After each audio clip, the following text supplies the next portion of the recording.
filsafat STF Driyarkara, Frans Magnis Suseno atau Romo Magnis, dihadirkan sebagai ahli dalam sidang sengketa perselisihan hasil pemilu Pilpres 2024 di Mahkamah Konstitusi, Selasa 2 April 2024. Pada kesempatan itu, Romo Magnis menyinggung soal pembagian bantuan sosial. Dengan tegas, ia mengatakan bahwa bansos bukanlah milik presiden, melainkan milik bangsa Indonesia. Sebagai pelanggaran etika yang berat, sudah jelas mendasarkan diri pada suatu keputusan yang diambil dengan pelanggaran etika yang berat merupakan pelanggaran etika berat sendiri.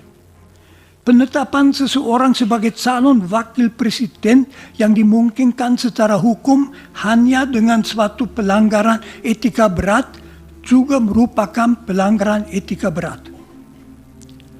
2. Keberpihakan presiden dan misuse of power.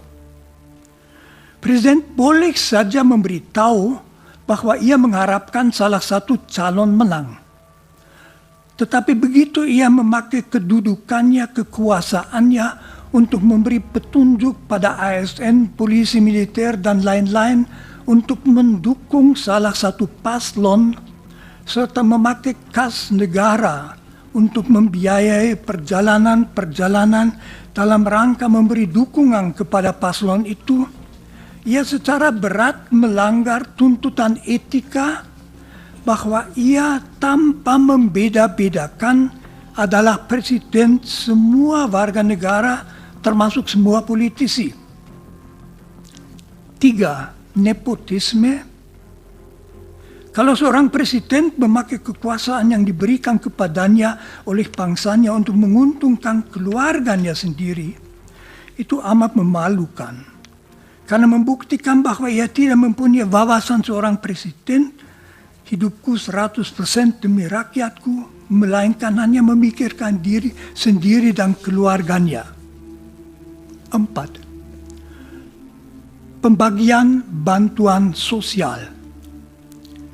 Bansos bukan milik presiden, melainkan milik bangsa Indonesia yang pembagiannya menjadi tanggung jawab kementerian yang bersangkutan dan ada aturan pembagiannya.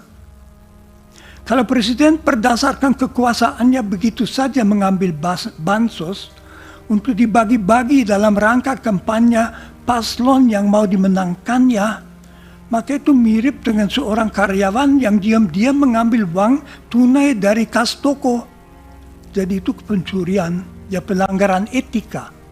Itu juga tanda bahwa ia sudah kehilangan wawasan etika dasarnya tentang jabatan sebagai presiden, yaitu bahwa kekuasaan yang ia miliki bukan untuk melayani diri sendiri, melainkan melayani seluruh masyarakat. 5. Dan terakhir, manipulasi-manipulasi dalam proses pemilu yang jelas. Kalau proses pemilu dimanipulasi itu merupakan pelanggaran etika berat karena merupakan pembongkaran hakikat demokrasi. Misalnya kalau waktu untuk memilih diubah atau perhitungan suara dilakukan dengan cara yang tidak semestinya. Praktek semacam itu memungkinkan kecurangan terjadi yang sama dengan sabotase pemilihan rakyat, ya jadi suatu pelanggaran etika yang berat. Terima kasih. Terima kasih, Romo. Tim Liputan, Surabaya TV.